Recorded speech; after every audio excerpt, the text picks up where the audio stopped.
आज मैं आपको बताऊंगी कि साइकोलॉजी की तारीफ़ क्या होती है, यानी साइकोलॉजी की डेफिनेशन क्या होती है। वीडियो स्टार्ट करने से पहले आप सबसे गुजारिश है कि अपने प्यारे प्यारे थंब से मेरे चैनल को सब्सक्राइब करते हैं और इसको जाके लाइक करें और मेरी वीडियो को भी लाइक करें ताकि मैं आपकी भी तारीफ़ कर सकूं कुछ।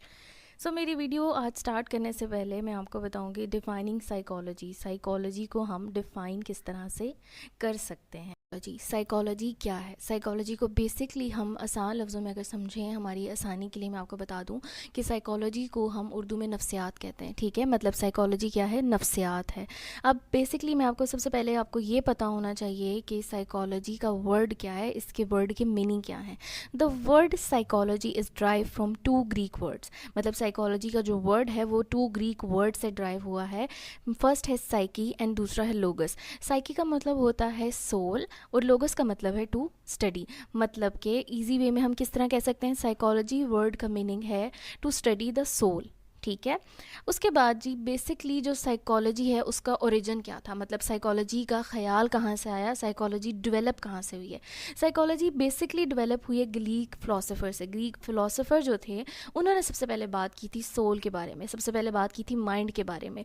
वो इन सब के फिनोमेनास के बारे में पहले बात की उन्होंने कि ये होते क्या है। तब तो फ़लसफ़े में उन्होंने बात की थी, लेकिन आहिस्ता आहिस्ता लोगों ने इस चीज़ को अडॉप्ट करना शुरू किया, इस पर काम करना शुरू किया और जी फाइनली हमारे पास साइकोलॉजी बन के आ गई। अब साइकोलॉजी को मैं सिंपल डेफिनेशन आपको साइकोलॉजी की बताऊं तो ये है कि psychology is simply defined as the study of human mind and behaviour. Human mind and behaviour, बस ये दो चीज़ें हैं साइकोलॉजी में कि ह्यूमन माइंड क्या है और ह्यूमन बिहेवियर क्या है, और ये दोनों जब हम जान लें तो ये क्या है जी, हमारी साइकोलॉजी है। तो सबसे पहले मैं आपको इसकी एग्जांपल देती हूँ, मतलब इसकी एग्जांपल से आपको समझाने की कोशिश करती हूँ कि जैसे हमारा माइंड है, ठीक है, हम किसी के बारे में अपना माइंड बनाते हैं। किस तरह बनाते हैं, हम किस तरह बनाएंगे, हम उसका बिहेवियर देख के बनाते हैं कि अगला बंदा हमारे साथ कैसे बिहेव कर रहा है। हम उसी बिहेवियर के जजमेंटल होकर उसी बिहेवियर के ऊपर अपना माइंड बना लेते हैं। इसी तरह जो हमारा बिहेवियर होता है वो हमारी मेंटल स्टेट को बताता है या हमारे माइंड को बताता है कि हमारे माइंड में इस वक्त क्या चल रहा है, हमारा माइंड क्या चीज़ें सोच रहा है जो हमारे बिहेवियर में सामने आ रही हैं। यानी कि किसी का बिहेवियर हमारा माइंड उसकी तरफ बना सकता है, सेम इसी तरह हमारा बिहेवियर जो है वो हमारा माइंड बता सकता है कि हमारा माइंड किस तरह का है। तो बिहेवियर और माइंड बस दो ही चीज़ें हैं जो कि साइकोलॉजी में देखी जाती हैं। यानी कि आपका माइंड आपका बिहेवियर बनाएगा भी और दूसरों का बिहेवियर आपका माइंड उसके लिए भी बनाएगा। तो ये चीज़ें हमेशा याद रखें कि माइंड एंड बिहेवियर का बहुत गहरा ताल्लुक है। हम किसी भी बंदे को जब किसी की बंदे के बारे में कुछ अपने ख्याल बनाना चाहते हैं ना, सबसे पहले हम उसका बिहेवियर देखते हैं। ठीक है, हम उसका अमल देखेंगे, हम उसका बिहेवियर देखेंगे। हम उसका जब बिहेवियर देखते हैं तो ऑटोमेटिकली हमारे माइंड में उसकी एक इमेज बन जाती है। तो यही हमारी साइकोलॉजी है, यही साइकोलॉजी है। अब मैंने आपको बिल्कुल डेली लाइफ में से एक एग्जांपल बता दी कि हम किसी से मिल रहे हैं ना, हमें पता होगा इसका बिहेवियर किस तरह है, हम इसके खिलाफ इसी तरह इसके लिए इसी तरह का माइंड बना लेंगे। ठीक है, तो साइकोलॉजी को अब भूलना नहीं है। साइकोलॉजी क्या है जी, study of mind and behaviour. बस बात यहाँ ख़त्म हो गई। साइकोलॉजी है study of mind and behaviour.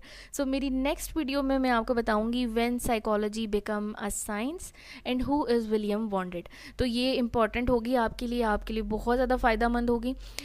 अगर मैं आपको एमसीक्यू पॉइंट ऑफ व्यू से बात करूँ तो एमसीक्यू पॉइंट ऑफ व्यू से ये आपसे अक्सर किसी भी जगह किसी भी इंटरव्यू में पूछा जा सकता है कि जी साइकोलॉजी को बताएं। सबसे पहले तो हम कहीं जाएंगे ना अपने इंटरव्यू के लिए तो वो आपके एक सब्जेक्ट के ऊपर पहले पूछते हैं आपसे कि आपका सब्जेक्ट ही क्या है, आप अपने सब्जेक्ट के बारे में जानते ही कितना है। तो अपने सब्जेक्ट को अच्छे से डिफ़ाइन करना सीखें कि अपना सब्जेक्ट अच्छे से कैसे आप डिफ़ाइन कर सकते हैं। सिंपल वे में डेफिनेशंस को याद करना आपके लिए बहुत ज़्यादा बेनिफिशियल होगा, इस चीज़ की मैं आपको गारंटी देती हूँ।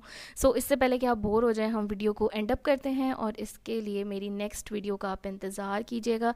उम्मीद है कि आपको मेरी वीडियो पसंद आई होगी। पसंद आई तो प्लीज़ सब्सक्राइब और शेयर और लाइक और कमेंट ज़रूर करें ताकि मैं आपकी तारीफ़ कर सकूँ। Okay, take care and